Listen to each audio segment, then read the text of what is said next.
Hello, everybody, and welcome to Life After Death and Beyond. I'm James Prod and my good friend Kelly White. Hello, Kelly White. Hi, James. Hi, everybody. Hi, everybody. First of all, I want to thank everybody who showed up for Kelly's book signing in Los Angeles yesterday and the day before. We had a great turnout, Kelly. You should be very proud. Thank you so much. It was just such a great experience, and I was so honored to have you there with me and everybody. And I want to give a shout out to Shauna's Crystal Shrine in Burbank. If you guys need a great crystal, go over there. She's wonderful, and the best reader there, Charlene Testa, was there. And she was a phenomenal reader. She gave you a great read. Oh my God, she was incredible and just natural, just incredible. I mean, yeah. So it was fun. It was a great thing to see everybody too. It was just really, and I was home. It was Toluca Lake is my home, so it was great. I grew up there. It was great. Tonight we have a very special guest, a repeat, because it's such an impressive request from people who want that Dr. Linda Backman has come back, and she's a psychologist. And Kelly, you have her bio you'll share with us. I do, and we're so grateful that Linda's here. Dr. Linda is here today. So Dr. Linda Backman is a licensed psychologist and a regression therapist, and she's been in private practice for 45 years.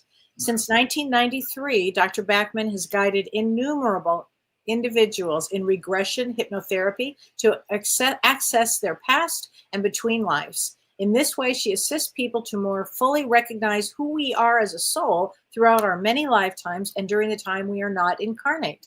Regression hypnotherapy allows the client to understand their soul mission, which we talk about all the time, soul progress, soul relationships, and much more. Dr. Backman's work includes guiding soul regressions, speaking, and writing, as well as training others in soul regression hypnotherapy, both in the United States and abroad.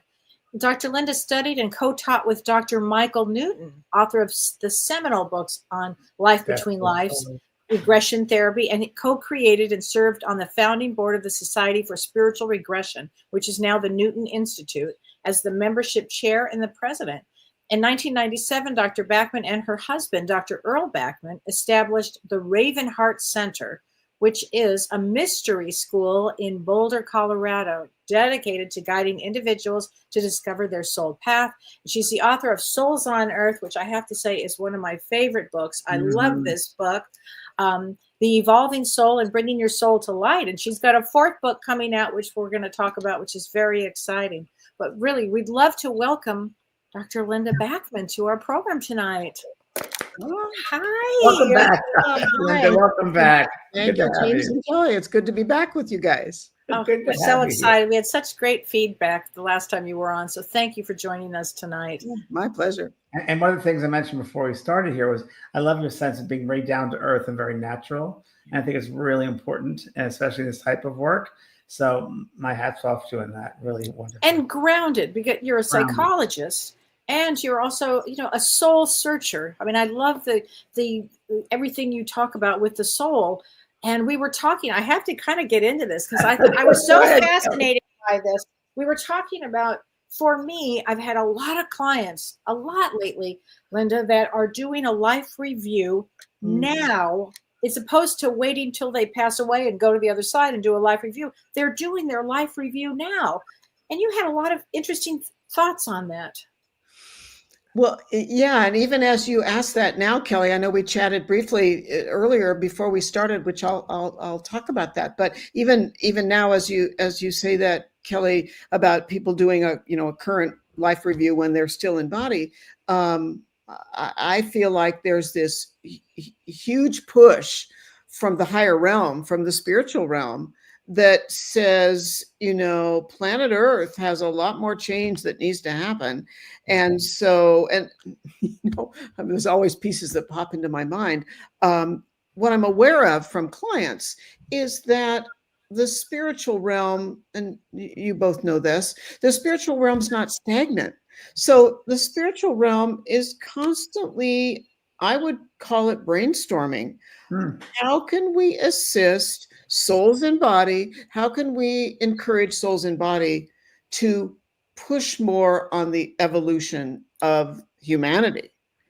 And so they're coming up with, because I hear this at times in regression sessions, they're coming up with new ideas, if you will, And so when you say what you just said, Kelly, it's my sense is it's like, okay, if they were talking, it's like, okay, as they coordinate how they're going to guide Earth as much as they can guide Earth. Okay, how can we assist humans to push the envelope farther forward on this planet? And then I guess I'll just add in what we chatted about before we started. I noticed that, and I see this in my own life too, but I noticed that with clients, people are, this is my term that I came up with, people are adding on addendums. So what I mean by that is we come into body, we have an agreement of I'm going to work on this, I'm going to work on that. We obviously have free will when we're here on Earth, so we can go against those, those pre-birth plans. But if we're digging in and, sort of using an elbow grease in life to do what we came to do primarily, and I'll say to listeners, of course, there's no perfection. So we're not looking for do your life exactly perfectly. Right. But if we're satisfying the bulk of our original agreements, then at the soul level, we are, I might say, consulted by our guides. And our guides will say, okay, James, okay, Kelly, okay, Linda, okay, anybody. Are you willing to add on an addendum? Are you willing to take on more than you agreed? You've already taken care of what you agreed to. So do you wish to do more? Are you willing to do more? And it's my sense, Kelly, that relates to what you're seeing, where people are doing life review when they're still alive. Yeah. So what you're saying is that on the other side, it's constantly evolving as well. Mm-hmm. I have no doubt, obviously there are, we might call them old or conventional schools of thought that would suggest that there's something perfect on the other side. My understanding is nothing is perfect, whether it's here or there, that we're working in coordination, sort of collaboration with the higher realm. And our higher selves, I talk with clients about this a lot. It's like people forget to realize they can communicate with their own soul energy or with their own higher self. True. Yeah. And that's one of our guides is our soul energy in the higher realm. And would you say, Linda, your intuition is the number one way? Would that be the number one way of connecting with your higher self, or yes, or at least beginning, if you will? Yes, I think that, I mean, again, you both know intuition works in so many ways. We get pictures in our mind. We get just a knowing, just a cognitive download. Sometimes we get body sensation that a change is happening. And so, yes, I think intuition is the way to communicate. Or signs or signals in some way, like you're talking Exactly. about. Sure. Exactly. I always thought that life review is so important that if people on this earth and world leaders knew about the life review, boy, wouldn't they change their minds and their choices that they make in this world? Wouldn't it be a different world indeed? And to have that sense to do that now while you're in body, wow, it's incredible. Yeah. I mean, I think that if people knew that when they cross over, when that slice of soul that causes our bodies to be living and breathing, when that fractal or that holographic portion of our soul elevates and reconnects with the higher self, that then we're met by a team of benevolent guides who'll say, okay, how do you think you did? Did you accomplish what you needed to? What would you change? Mm-hmm. And my understanding is what they're looking for is honesty.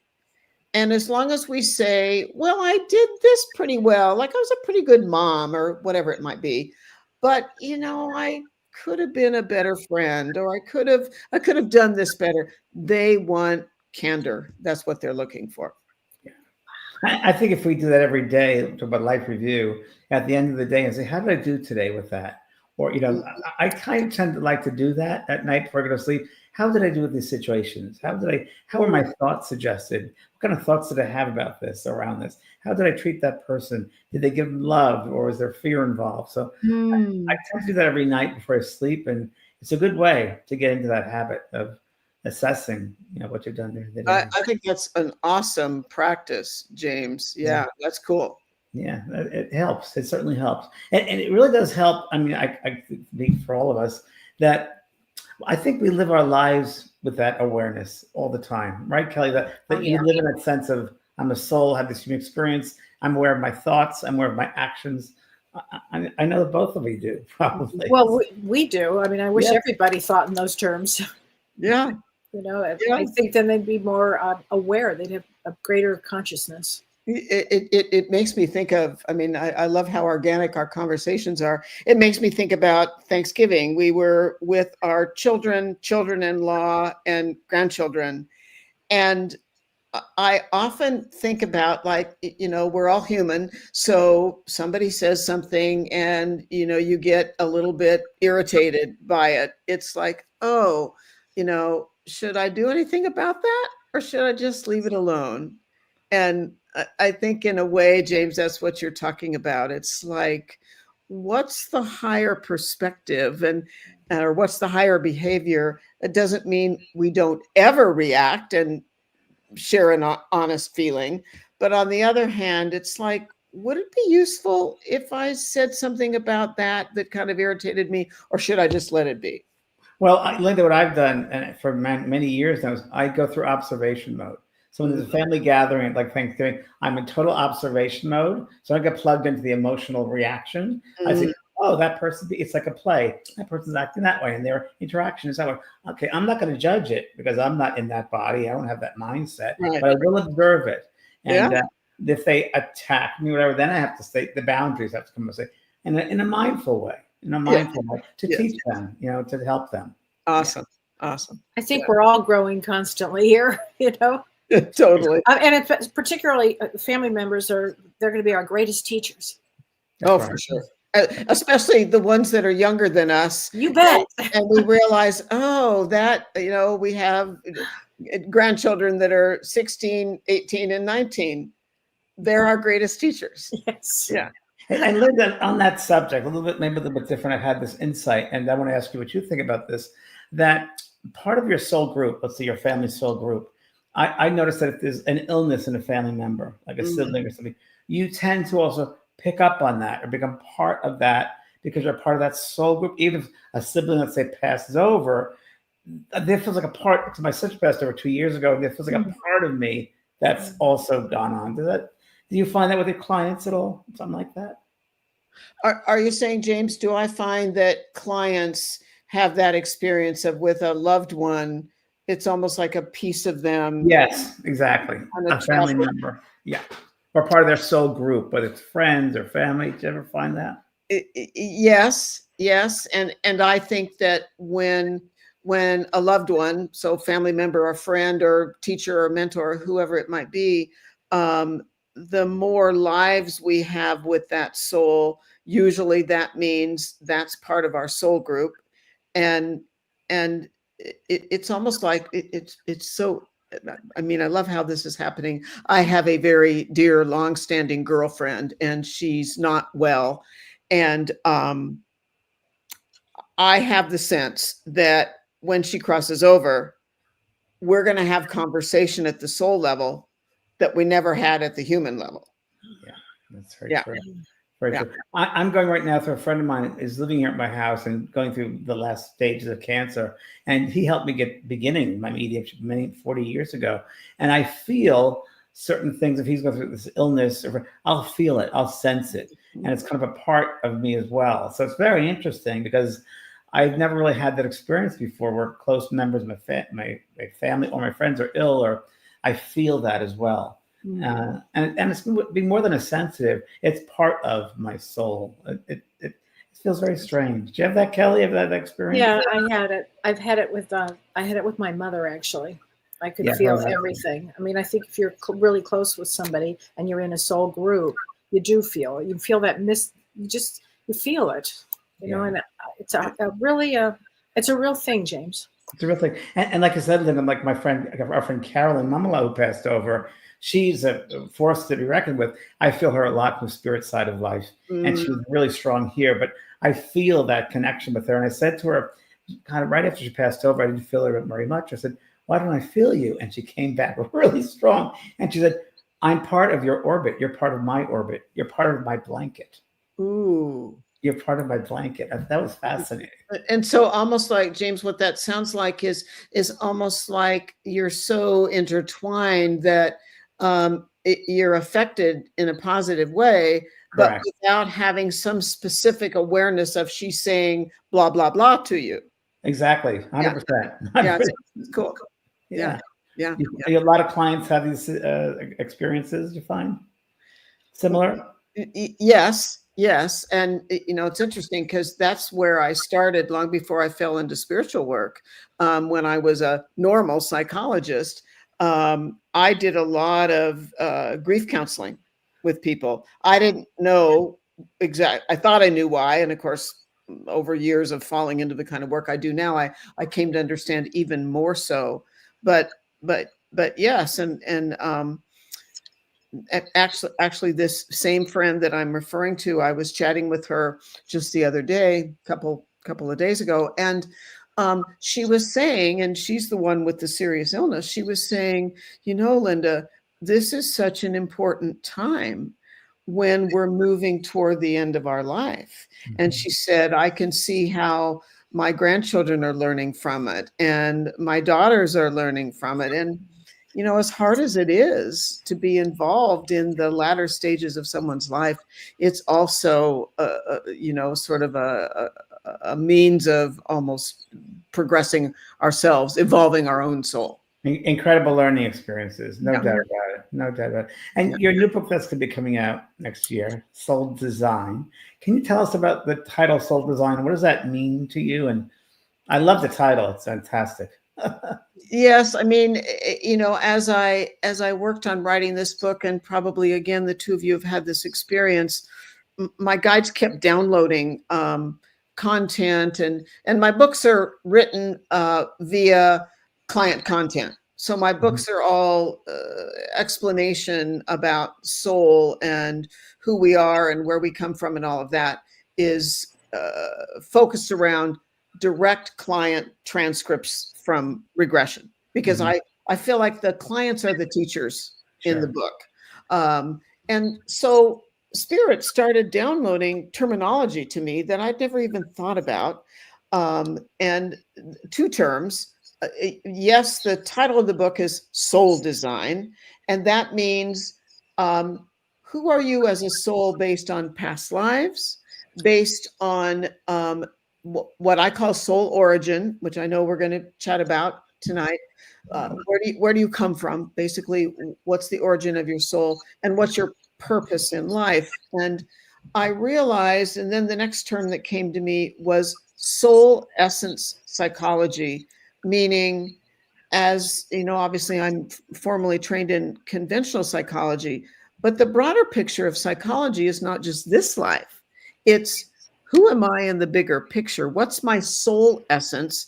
And how does that affect me, to use a formal term, psychologically? So soul essence psychology. Yeah. I just think this is such an important topic.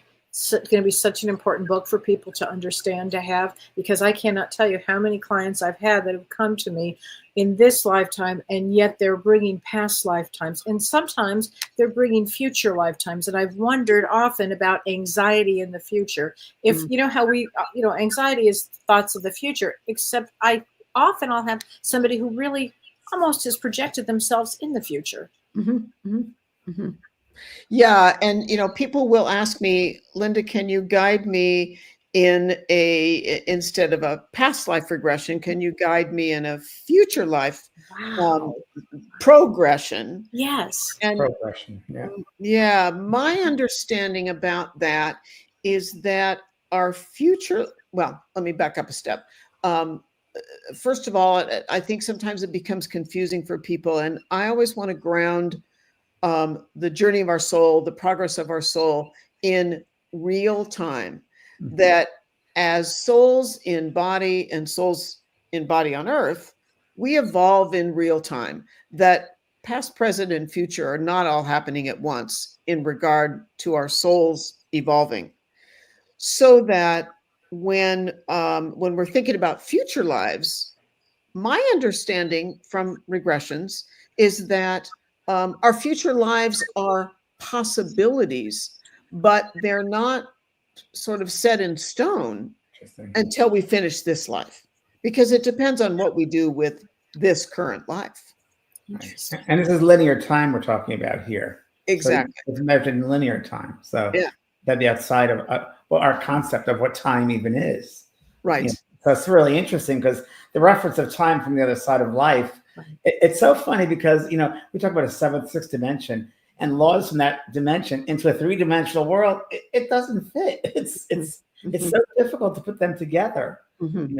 And the spirit has said to me, the only, truth we really have, which goes through all different dimensions, is love. That energy of love Mm. travels in all dimensions, and that's consistent and constant. Yeah. Wow. Well, Dr. Linda, can you talk to us about interplanetary souls and maybe how do they differ from souls that are maybe primarily connected to Earth? Absolutely. And I can talk about that because I've worked with so many clients that are interplanetary souls. So I'll just kind of say to the listeners so they kind of understand the bigger picture of what I call soul origin. So soul origin means when my soul was conceived, when my soul was created in the higher realm, was my soul intended to primarily evolve in body on earth, Mm. or was my soul not intended to primarily evolve, incarnate on earth? So some of us are earth-based souls, and we could talk about more of that if you want. There are two other kinds of souls that that this is what I call soul origin, that might incarnate on earth, and I know about them because they've been my clients. So one of those types of souls is what I call an interplanetary soul. And again, for listeners, you can exchange that term. You can call that an ET soul. You can call that a star seed. Those words all mean the same. I was just given the term interplanetary soul through regression. So I have guided many clients, and one of my books is all about interplanetary souls. So interplanetary souls originate somewhere outside of Earth's energy. They originate somewhere tied to a planet, a star. It could be interdimensional space, but they come from somewhere outside of Earth's frequency. Other And galaxies, Linda, other galaxies? Yes, James, other galaxies, but it's my understanding that the bulk of interplanetary souls that do come to Earth come from inside of, we're narcissistic in our solar system. We call it the solar system. Right. There's no name for this solar system. We're a bunch of narcissists that, so, I've been told that the bulk of interplanetary, or what I call IP souls, the bulk of IP souls that come to Earth originate within the solar system. But they could and occasionally do come from, we might say, beyond that. Other systems. Other systems, right? Other the systems of Right. other narcissistic souls, I suppose. So when I first began working with clients that are interplanetary, I didn't. You've mentioned I originally studied with Dr. Michael Newton, and way back when I trained with Michael, he would just say, well, occasionally, class, you might come across a client in regression that basically does not come from Earth's energy. And then for me, I don't know, probably 15, maybe 18 years ago, I started noticing in my regression practice that I was working more and more and more with interplanetary soul clients. This came forward spontaneously in the regression. I didn't, pluck it out of the air and tell that to the client. It was spoken by the client. So an interplanetary soul comes again, from outside of Earth's energy, they come here for one main reason. They come from various locations, but they come from places, locations that are healthy. Planetary life, intelligent life tied to star systems. They sometimes come from spacecraft, but they come from healthy cultures. And they bring that healthy, advanced perspective to Earth to aid humanity. So they understand better nutrition. They understand how to manage problems in our atmosphere. They understand, sometimes it can be left brain, right brain. So sometimes they understand how to treat each other in a healthier way than maybe some of us as humans do. And yet IP souls often struggle with being in body on Earth. And they struggle, some only minimally and some far more than minimally. They struggle with allergies. They struggle with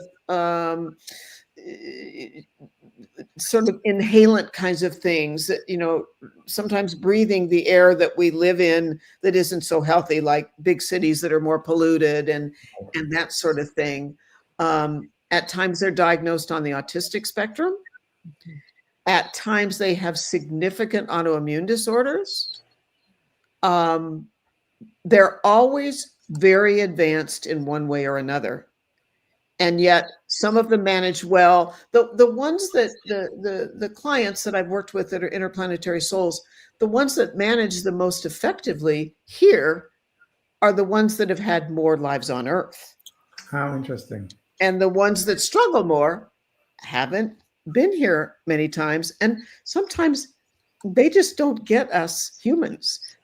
They don't get how we sometimes mistreat each other, how we have poor diets, et cetera, et cetera. Have you observed any particular traits or maybe some I was patterns? gonna say, characteristics that in these particular souls? Yes. It's always interesting for me because before I do a regression, I always do an interview. And I start getting hunches in my head as I'm interviewing my client. And I keep I zip it up. I don't want to bias their regression. But I start getting hunches. So interplanetary souls, as I've already sort of said, they sometimes have more difficulty functioning on Earth and in the Earth body. But some things, it's fascinating to me.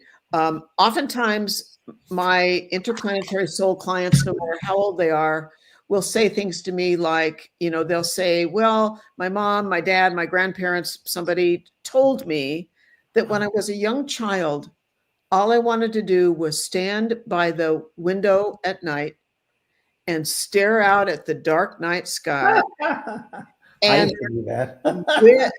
and wish I was out there. Yeah. And that's not an Earth-based soul that does that. I've not heard that much from Earth-based souls. It's almost like I really would rather be out there than be here on Earth. And Linda, what do you think about the animal kingdom? Are some of those animals IPs or? Oh, James, that's a great question. It just came into my head. Yeah. So that's tricky.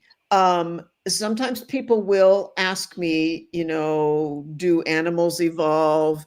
Do animals ultimately become human?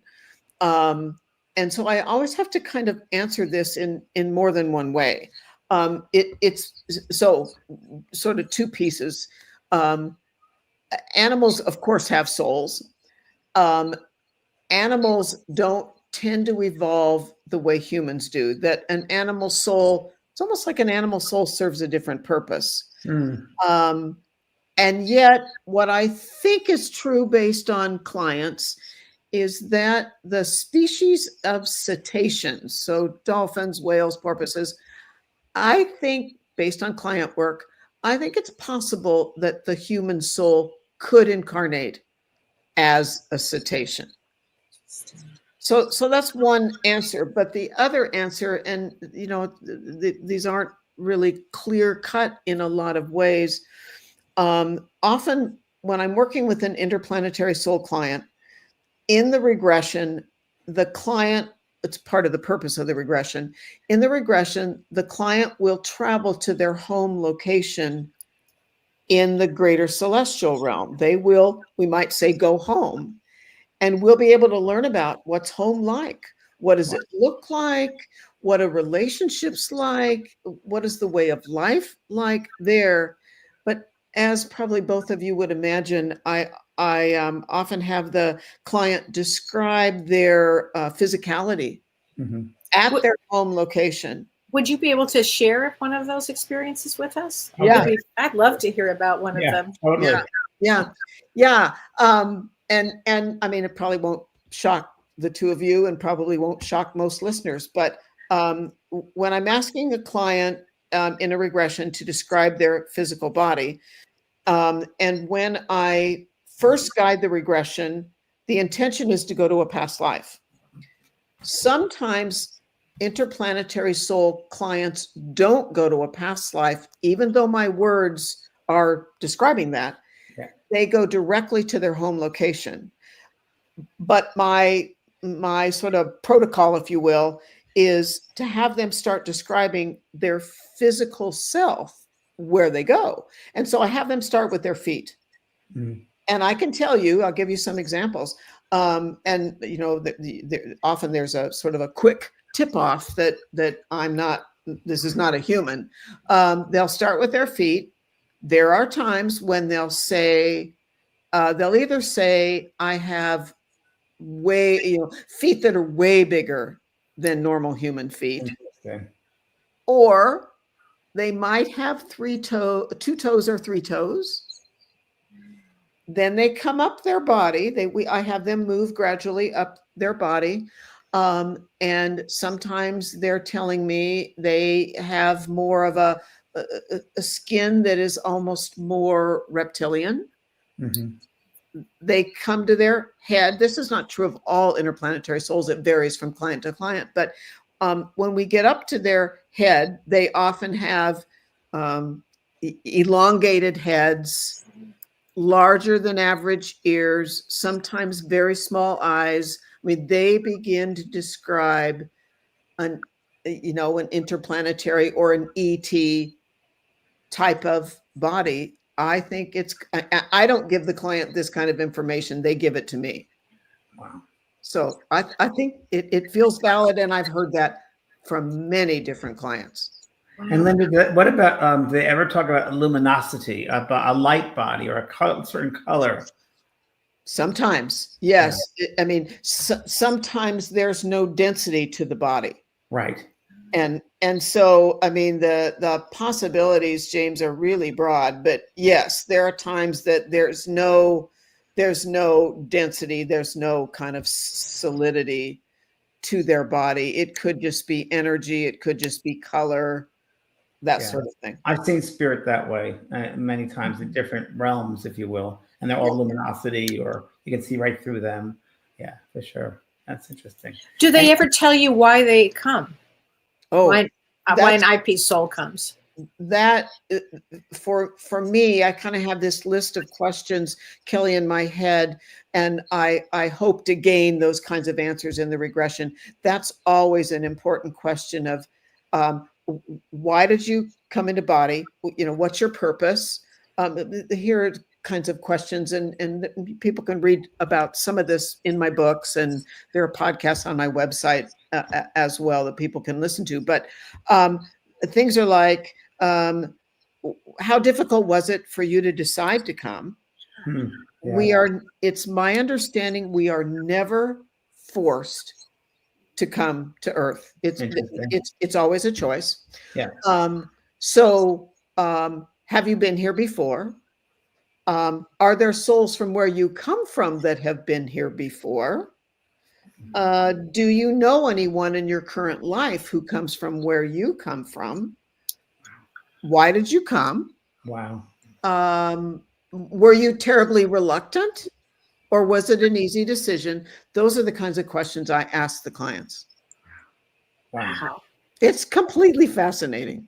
What are And some do- of the reasons that they do come? Have they given you, what do they tell you?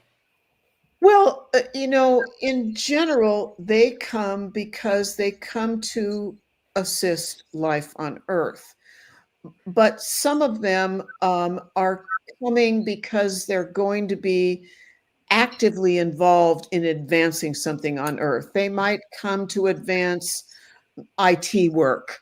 But there are other times when they talk to me about they came to be an observer Oh, wow. and to Interesting. send information back, to relay information, back home, either to prepare other souls to come, Wow. and sometimes they come to hold energy, to maintain energy that is needed on our planet. So sometimes it's very overt and active and more explainable in sort of left brain terms. And then other times they're serving their purpose just by being in body on Earth. I'm so glad to hear you say that, because I work with IP clients myself. Yeah. And I've had the ones that are here to send back energy or to send back information, and then to receive information, to send it out, like whatever is going on in life here in their life, they'll send that back.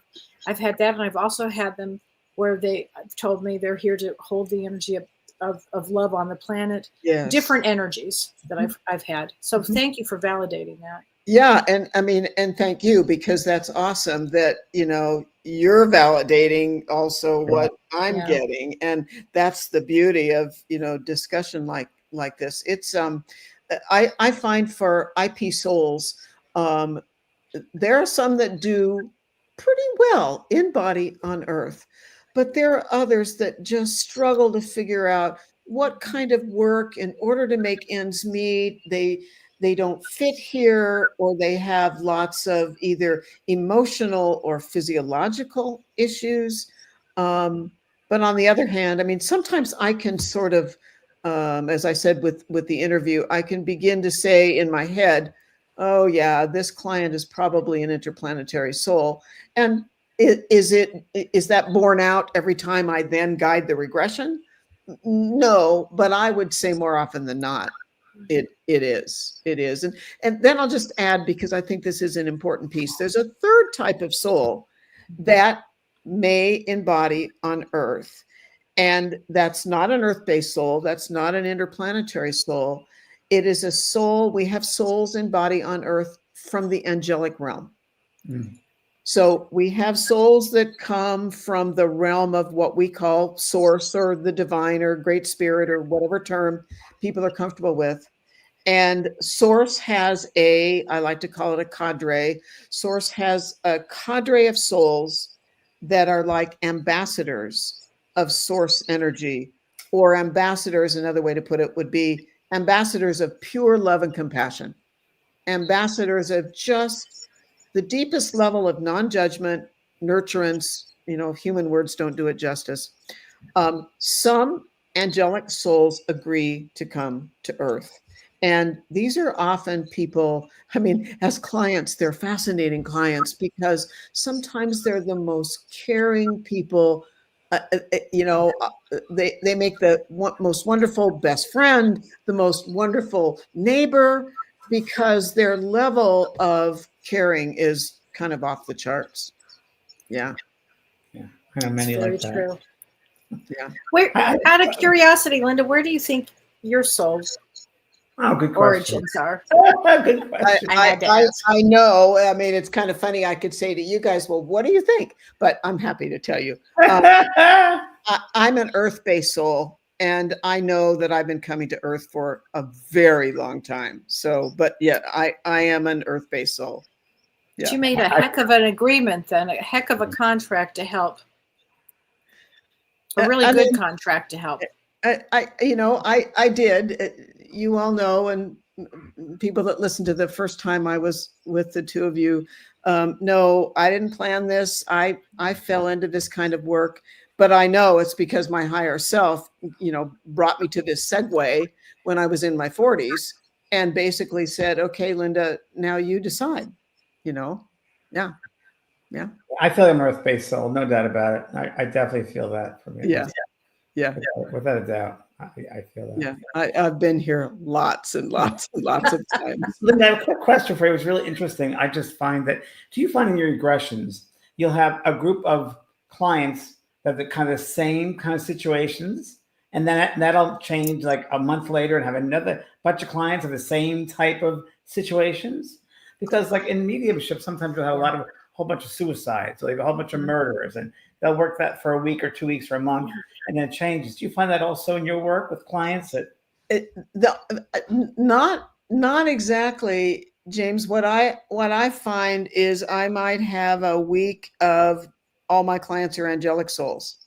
Okay. Or I might have a week. More often, I'm working less and less with earth-based souls. Okay. And more of my clients are interplanetary and angelic.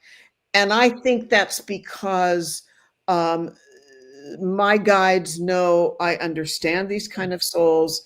My guides have sort of taught me the unique qualities and how to support these kinds of souls. So for me, it's almost more like, I'll do 3 or 4 of the longer regressions in a week, and it'll be 3 out of the 4 are angelic or interplanetary.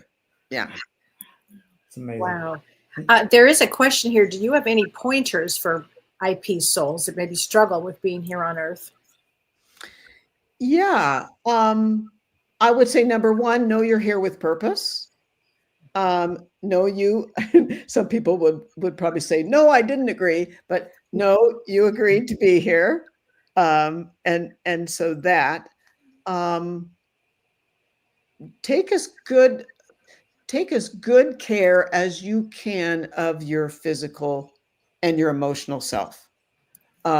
Because it's just more tricky to be here when we're not experienced in being here. And so, don't be afraid to eat what works for you and don't eat what works for you. Or keep yourself out of either intense situations of certain kinds of energy. Because it tends to be more challenging to be interplanetary and to be angelic.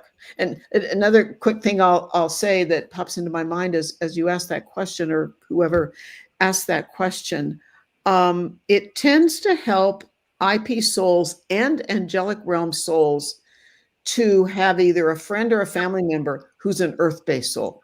Interesting. True. It's very Keep true. them grounded. Yes. Keep them grounded. And I find almost never, if my client is IP or angelic and they're in some kind of ongoing, primary living situation, primary romantic relationship, almost never is their partner also IP or also angelic.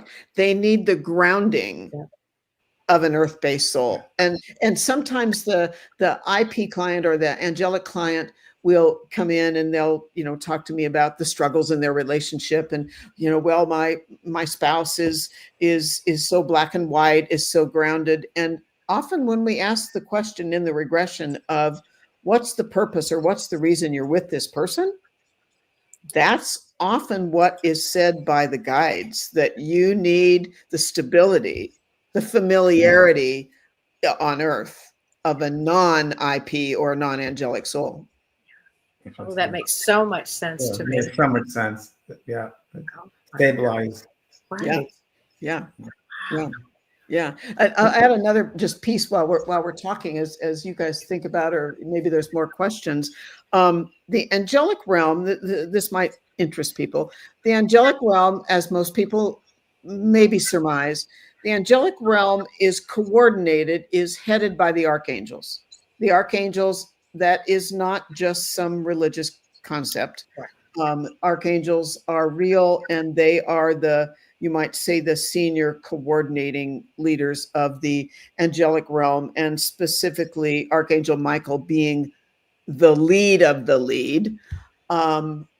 So far in my years of guiding regression, and I am based on regression, I'm sure this is true based on clients, Archangel Michael and Archangel Gabriel continue, both of those archangels incarnate on earth and have more than one simultaneous incarnation. They can embody, they are very, very advanced.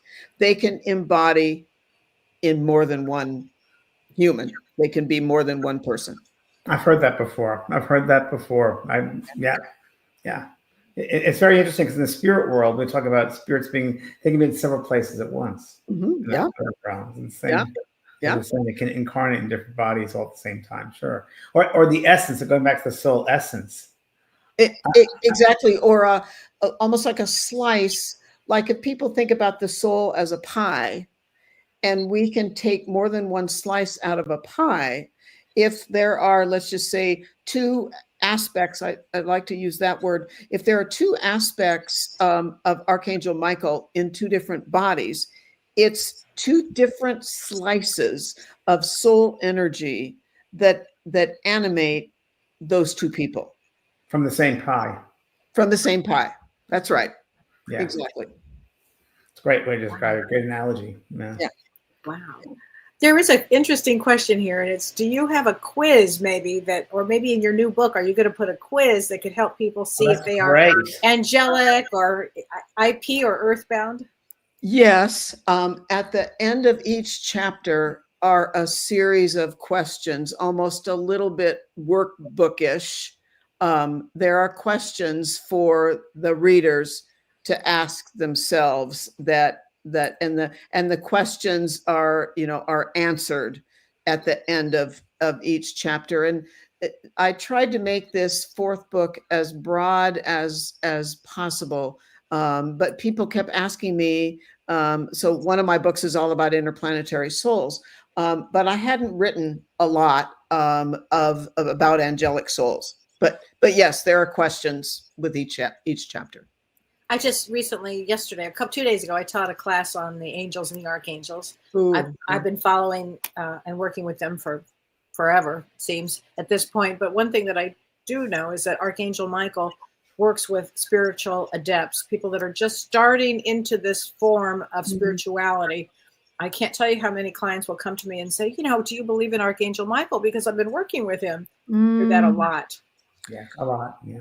Yeah.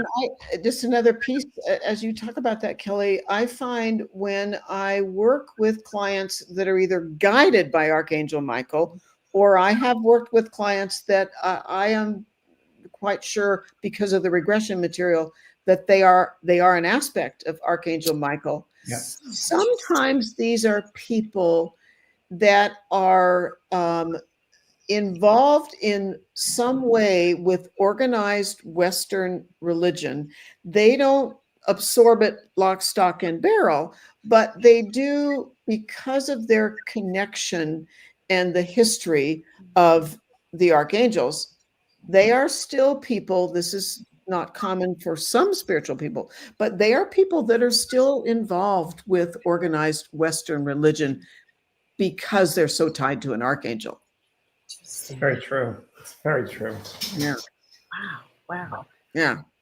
Yeah. Well, then, Dr. Backman, thank you again for being a guest on our show. The time goes by so quickly, and we go on forever. Oh.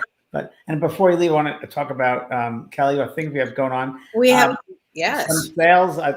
You have a big sale right now. It's Embrace Your Soul's Journey. It's a 12 Days of Spirit with James Van Praagh, and you get 40% off on any on-demand course from December 9th, which is today, to the 20th. We make a great holiday gift for people. Yeah, it's our biggest sale of the year. We always have many people that love this. So it's a great, like I say, good Christmas present, holiday present for people. And also want to mention I'm doing a readings on Friday. I'm doing an evening of spirit messages, and that's going to happen this Friday. Now there we are, Sacred Night, evening spirit messages on this Friday, the 13th. So you can go to my website, vanpraagh.com, and register if you're interested in that. And Kelly, you have Perfect. some stuff coming up. I do. I have an infinite possibilities, the art of changing your life with Julianne Siegel. We taught a class on feng shui, and now we're teaching a class and making murals for the future. And now we're going to be teaching infinite possibilities. So really join us on January 18th. From 8 a.m. Pacific time to 11. It's a 3-hour morning course, and it's going to be an incredible course to help us, especially for the new year. Very good. And Dr. Bachman, what do you have? Anything coming up for you? I mean, you're loaded with clients, I'm sure. I just finished teaching the basic regression course that I teach, and that is available. That was live online, but it's available for people. And we have an ongoing chat group for people that are practicing. And in March, I'm going to teach a live online, the between live soul regression that I guide. I have not taught that live since pre-COVID, actually. So people can find that if they want to learn how to guide the regression that I guide. Come join us. All that is on my website. And hopefully we'll have you on the show before then. Again. Sounds great. Yeah. Thank you very much. so really. much. Thank My you, pleasure. James. So incredible. Thanks, Kelly. Thanks, Renee. Thanks, everybody. Good night.